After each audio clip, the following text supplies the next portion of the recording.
Hi friend, good evening. This is Ravin watching my desire study. दोस्तों, discuss करेंगे JTET mains का सामान्य ज्ञान का कुछ इंपॉर्टेंट क्वेश्चंस जो कंप्यूटर वाला सेक्शन से हम लोग लिए हुए हैं, क्योंकि आपको पता है कि आपका सिलेबस के अकॉर्डिंगली यानी कि सामान्य ज्ञान के अंदर पे आपको कंप्यूटर भी पढ़ना है।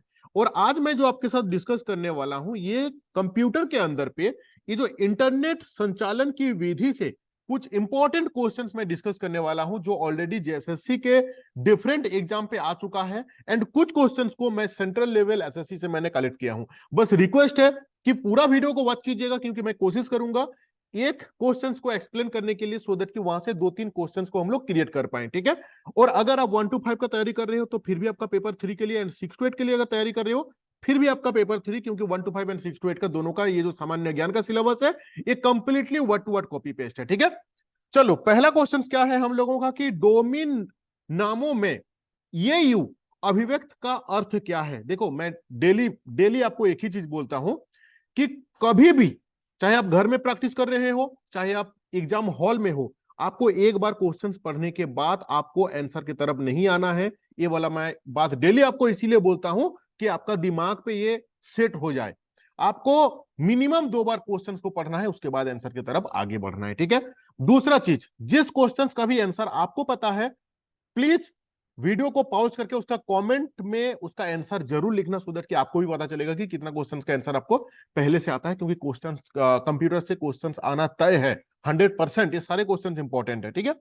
देखो, डोमेन का सबसे पहले मैं आपको बताता हूं कि डोमेन क्या है। डोमेन नामों में ये यू अभिव्यक्त का अर्थ क्या है, यानी कि ये यू जो है किसको रिप्रेजेंट करता है। अच्छा, डोमेन का मतलब आप सिंपल चीज है, एक ही चीज। कोई भी वेबसाइट पे जब आप विजिट करते हो, मान लो कि jssc.nic.in, लास्ट में इन है ना, IN इन है ना, तो ये इन किसको रिप्रेजेंट करता है? ये इंडिया को रिप्रेजेंट करता है। कोई भी वेबसाइट का जो लास्ट है ना, दुनिया पे ऐसा कोई वेबसाइट नहीं होगा कि जिसका लास्ट में नहीं होगा। चाहे .in हो, चाहे .as हो, .br हो, कुछ ना कुछ जरूर होगा उस वेबसाइट का पीछे में जो रहता है। तो ये जो वेबसाइट, जो www डॉट इसके बाद जो स्टार्ट होता है, ये आपका हो जाता है डोमेन। ठीक है। आपका कंसेप्ट क्लियर करने के लिए मैं बता रहा हूं। अब इसमें ये बता रहा है कि ये यू जो है ये किसको अभिव्यक्त करता है। मान लीजिए कोई एक वेबसाइट है जिसका नाम है आपका abcd.eu, तो ये यू जो है ये किसको रिप्रेजेंट करता है, ये क्वेश्चन है, ये आ चुका है आपका लास्ट टाइम। ठीक है। देखो, मैं आपको सबसे पहले बता दूं कि जो .in किसको रिप्रेजेंट करता है ना, इंडिया को करता है। डॉट अगर यूएस रहेगा तो किसको करेगा ना, यूनाइटेड स्टेट को करेगा। अगर हम बोलेंगे कि क्वेश्चन में आया कि .br है, क्या है, .br है, तो ये ब्राजील को रिप्रेजेंट करता है। मान लीजिए कि .au है, जो कि क्वेश्चंस में है, तो ये किसको आपको रिप्रेजेंट करता है ना, ऑस्ट्रेलिया को ये रिप्रेजेंट करता है। तो इसका सही आंसर क्या हो गया ना, ऑस्ट्रेलिया। ठीक है। इसके अलावा भी मैं आपको कुछ क्वेश्चंस बता दूं कि कुछ जो रिप्रेजेंट करता है, जैसे मान लीजिए कि .ca है, .ca, www.abcd, या तो मान लीजिए abcd.aca है। अब ये बोल दिया कि ये सी किसको रिप्रेजेंट करता है ना, कनाडा को करता है। .fr, small F and R, किसको रिप्रेजेंट करता है ना, फ्रांस को करता है। .jo ये किसको रिप्रेजेंट करता है, जॉर्डन को। ठीक है। तो यहां से क्वेश्चंस आता है, और इसी तरीके से आपको .in देके नहीं पूछेगा कि किसको रिप्रेजेंट करता है, क्योंकि आपको पता है कि आप बता दोगे कि इंडिया है बोल के। तो क्या अभी आज आप क्या न्यू चीज सीखे ना, .us का मतलब होता है यूनाइटेड स्टेट, .br का मतलब होता है आपका ब्राजील, .au का मतलब होता है ऑस्ट्रेलिया, .ca का मतलब होता है कनाडा, .fr का मतलब होता है फ्रांस। ठीक है। चलो, नेक्स्ट क्वेश्चन की तरफ हम लोग आगे बढ़ते हैं। अगर क्लास अच्छा लगता है तो प्लीज रिक्वेस्ट है यार, एक कमेंट डाल दो, अच्छा लगता है मुझे। नेक्स्ट वीडियो बनाने पे मोटिवेशन मिलता है। कुछ कुछ स्टूडेंट्स कमेंट करते हैं, कुछ कुछ नहीं करते हैं। एक लाइक चाहिए मुझे, और आपका जो विचार है, वीडियो कैसा लगता है, बस वो विचार अपना डाल दो। ठीक है। अगर बेकार लगता है तो जरूर लिख दो कि बेकार लगता है, वीडियो मत बनाओ बोल के। ठीक है। और अच्छा लगता है तो प्लीज लिख दो कि अच्छा लगता है बोल के।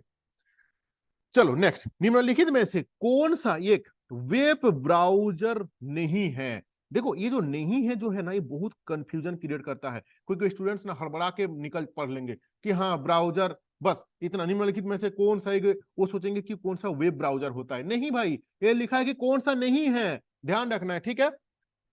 अब ये जो एड जो है, ये आप जानते हो कौन सा है। ये जो अभी देखो यहाँ पे मैं जो दिखा रहा हूं ना, ये है आपका एड्स।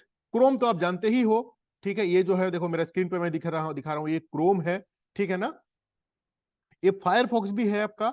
लेकिन ये जो उबंटू है ना, ये आपका क्या है, ये आपका ब्राउजर नहीं है। देखो वेब ब्राउजर जो है ना, बेसिकली क्या है, ये एक एप्लीकेशन होता है। वेब ब्राउजर क्या होता है कि एक एप्लीकेशन होता है। लेकिन ये जो उबंटू है ना, ये क्या है, ये ओपन सोर्स ऑपरेटिंग सिस्टम है।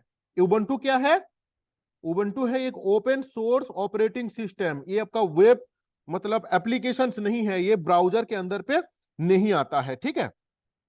ब्राउजर के अंदर में किसका क्या क्या आ जाता है ना, गूगल क्रोम आ जाता है, ये आता है, ये फॉक्स फायरफॉक्स आ जाता है, ठीक है, ये सारे चीज आ जाते हैं। आपका ओपेरा मिनी आ जाता है, इंटरनेट एक्सप्लोरर आ जाता है जिसको एड्स बोला जाता है, ठीक है।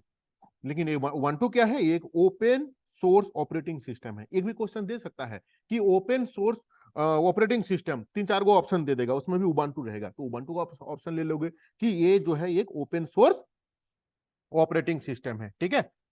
यानी कि यहां से हम लोग 4-5 क्वेश्चंस निकाले, यहां से हम लोग 2 क्वेश्चंस निकाले, इसीलिए हर एक क्वेश्चंस को मैं एक्सप्लेन करने की कोशिश करूंगा, बस पूरा वीडियो को वॉच कीजिएगा। देखो नेक्स्ट क्वेश्चन क्या है कि निम्नलिखित में से किसका उपयोग, निम्नलिखित में से किसका उपयोग उपयोग करके वेब पेज का निर्माण किया जाता है। देखो मैं जो भी क्वेश्चंस लेता हूं ना दोस्त, काफी इंपॉर्टेंट क्वेश्चंस है, हर एक क्वेश्चंस आपका मतलब एग्जाम का पॉइंट ऑफ व्यू से इंपॉर्टेंट है, ठीक है। निम्नलिखित में से किसका उपयोग करके वेब पेज को निर्माण किया जाता है। पूरा क्वेश्चंस में से आपको निकालना का होगा कि कीवर्ड क्या है, क्या कहना चाहता है। तो ये वेब पेज को निर्माण करने के लिए क्या यूज किया जाता है, ये हम लोगों को पूछ रहा है, ठीक है। देखो ये HTML, आप नाम सुने होंगे बचपन से इसका, ठीक है। जिसका फुल फॉर्म क्या है पहले ये भी जान लो, क्योंकि दे देगा कभी, हालांकि इतना आसान क्वेश्चन तो नहीं देता है। हाइपर टेक्स्ट मार्कअप लैंग्वेज है ये, हाइपर टेक्स्ट मार्कअप लैंग्वेज, जिसका फुल फॉर्म है आपका HTML। देखो HTML जो है ना, एक प्रोग्राम लैंग्वेज है, क्या है, एक प्रोग्राम लैंग्वेज है, जिसका संपूर्ण नाम अभी हम आपको बताएं कि hyper text Upwork markup language होता है। देखो HTML जो है ना, ये लैंग्वेज को कोडिंग लैंग्वेज भी कहा जाता है। इसको क्या कहा जाता है, HTML को ना कोडिंग लैंग्वेज भी बोला जाता है। इसका प्रयोग वेब पेज निर्माण करने में किया जाता है। किसका निर्माण, वेब पेज निर्माण करने के लिए किसका यूज किया जाता है ना, HTML का यूज किया जाता है, जिसका फुल फॉर्म होता है हाइपर टेक्स्ट मार्कअप लैंग्वेज बोला जाता है। अब इसका खोज किसने किया, ये भी आपको क्वेश्चंस में आ सकता है कि इसका खोज किसने किया। तो इसका इसका जो फाउंडर है, जो इसका जो खोज किए हुए हैं, उनका नाम क्या है, टिम बर्नर्स ली। ये याद रखना, टिम बर्नर्स ली ने इसका खोज किए हुए थे, ठीक है। चलो थोड़ा सा सिस्टम का इशू है, ये आवाज आ रहा है हालांकि। देखो निम्नलिखित में से कौन सी एक मार्कअप भाषा है, अभी मैं आपको जस्ट अभी समझाया हूं इसके बारे में। मार्कअप भाषा कौन सा है ना, HTML जो है एक मार्कअप लैंग्वेज है, ठीक है, जिसका फुल फॉर्म क्या है आपका, हाइपर मार्कअप लैंग्वेज। लेकिन ये जो पाइथन हो गया, जावा हो गया, PHP हो गया, ये सारा क्या है, ये उच्च प्रोग्राम लैंग्वेज है, ठीक है। चलो नेक्स्ट क्वेश्चंस की तरफ हम लोग आगे बढ़ते हैं। ये साउंड तो आ रहा है, इसके लिए सॉरी, बट अभी अभी थोड़ी देर में ही ये शांत हो जाएगा, ठीक है। स्किप मत करना, अभी अभी अभी बंद हो जाएगा, ये थोड़ा सा हार्डवेयर इशू आया हुआ है लैपटॉप में। देखो नेक्स्ट क्या है कि निम्नलिखित में से ब्राउजर कौन सा है, इनमें से ब्राउजर जो है वो कौन सा है। देखो इसमें से जो ना, ये सफारी जो है ना एक ब्राउजर है। कौन ब्राउजर है ना, सफारी जो है ये एक ब्राउजर है। अब ये सफारी किसका ब्राउजर है, एक पूरा वर्ल्ड का एक फेमस कंपनी जिसका नाम है एप्पल। एप्पल एप्पल जो है एक बहुत ही फेमस कंपनी है, जिसका ब्राउजर का नाम क्या है, सफारी। और आपका नॉलेज के लिए मैं बता दूं कि एप्पल ने हाल ही में ही एक नया सफारी 4 बजट बाजार पे लाया हुआ है। ये भी आपका GS में भी आ सकता है और इसमें भी क्वेश्चंस में आपको पूछा जा सकता है, ठीक है। देखो नेक्स्ट क्वेश्चंस क्या है हम लोगों का, कंप्यूटर की भाषा में URL में R से क्या तात्पर्य है, यानी कि URL में R को किस किस चीज का रिप्रेजेंट करता है। पहले URL का फुल फॉर्म हम आपको बता दें कि यूनिफॉर्म रिसोर्स लोकेटर। ये URL का फुल फॉर्म क्या है ना, यूनिफॉर्म रिसोर्स लोकेटर। तो R का जब वो पूछ रहा है, यानी कि R क्या हो गया, आपका रिसोर्स हो गया।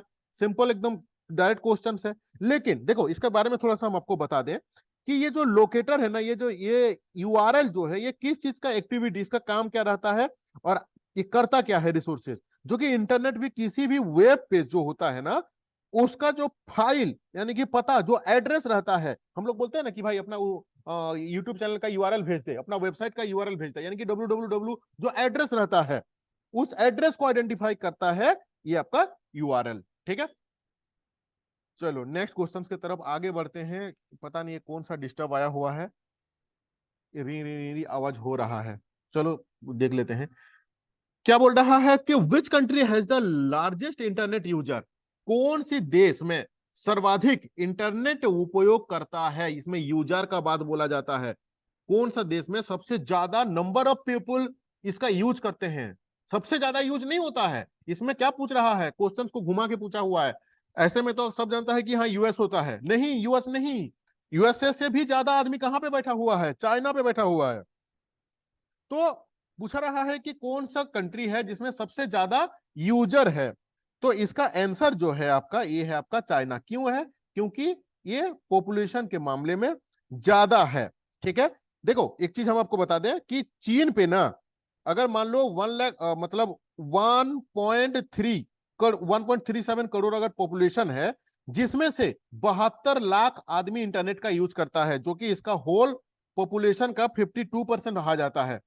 ठीक है, इसका 53 आ जाता है। लेकिन इसमें से भी एक क्वेश्चन है, ये क्वेश्चंस को हमको रीचेक करना होगा, क्योंकि इंडिया जो है ना वो ओवरटेक कर चुका है, इसका भी डेटा हमको निकाल के एक बार चेक करना होगा। ये क्वेश्चन थोड़ा सा पुराना है, हालांकि इसके अकॉर्डिंगली अगर देख लेते हैं, अगर चाइना के अकॉर्डिंगली अगर इंडिया नहीं रहेगा ऑप्शन, तो चाइना में क्या है ना कि 1.37 करोड़ पॉपुलेशन है, and out of that 72 lakh आदमी जो है वो क्या करते हैं, वो इंटरनेट का यूज करते हैं। ठीक है, जो कि आपका 52% हो जाता है लगभग होल यूजर का।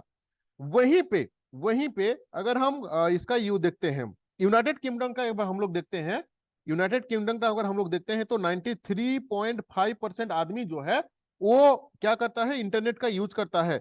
लेकिन जनसंख्या के मामले में वो बहुत कम है। कौन सा, क्योंकि उसमें 64 लाख आपका आदमी है। ठीक है, सॉरी ये 6 करोड़ है, ये डिस्टर्ब इतना आ रहा है ना, इसको सही करना होगा। ठीक है, तो इसका आंसर जो है इसको थोड़ा सा रीचेक करना होगा, क्योंकि इंडिया भी जो है ना अभी ओवरटेक कर चुका है, लेकिन चाइना जो है वो था, इसका हमको रीचेक एक बार करना होगा। इसको हम लोग होल्ड करते हैं। आपका अकॉर्डिंगली क्या होना चाहिए, इंडिया होना चाहिए या चाइना होना चाहिए, मुझे कमेंट करके जरूर बताना। ठीक है, देखो नेक्स्ट क्वेश्चन पे हम लोग आते हैं। अभी ईमेल का आविष्कार किसने किया है, काफी इंपॉर्टेंट क्वेश्चन है, बार बार आया हुआ एक क्वेश्चन है ये। ठीक है, देखो ईमेल का जो, मैं खत्म कर देता हूं वीडियो जल्दी जल्दी, क्योंकि आवाज बार बार होते रहेगा।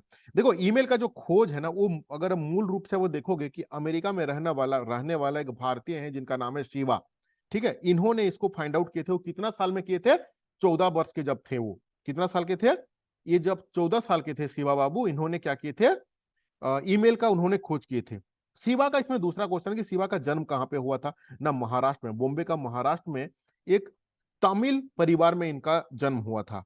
अब उसमें एक दूसरा क्वेश्चन आता है, 1982 में, 1982 यानी कि 1982 में अमेरिका का सरकार ने ईमेल का जो सिस्टम है इसका जनक शिवाजी को घोषित किया है। और इसके बाद क्या हुआ, इनको कॉपीराइट का भी प्रदान किया। ठीक है, चलो नेक्स्ट क्वेश्चन की तरफ हम लोग आगे बढ़ते हैं। ठीक है, देखो क्या बोल रहा है कि अगस्त 1995 में औपचारिक रूप से भारत के लिए पहली सार्वजनिक रूप से उपलब्ध इंटरनेट सेवा शुरू की। कौन इंटरनेट सेवा शुरू किया 1952 में, देखो विदेश संचार निगम लिमिटेड, वी से, ये वाला जो क्वेश्चन है ये क्या किया था 1952 में, यह VSNL, BSNL नहीं दोस्त, VSNL औपचारिक रूप से भारत के लिए पहला सार्वजनिक करने वाला, उपलब्ध करने वाला इंटरनेट सेवा शुरू किया था सबसे पहले। ठीक है, चलो आज मैं इसको बंद कर देता हूं, क्योंकि लैपटॉप में थोड़ा सा इशू आया हुआ है। Thank you to watching this video.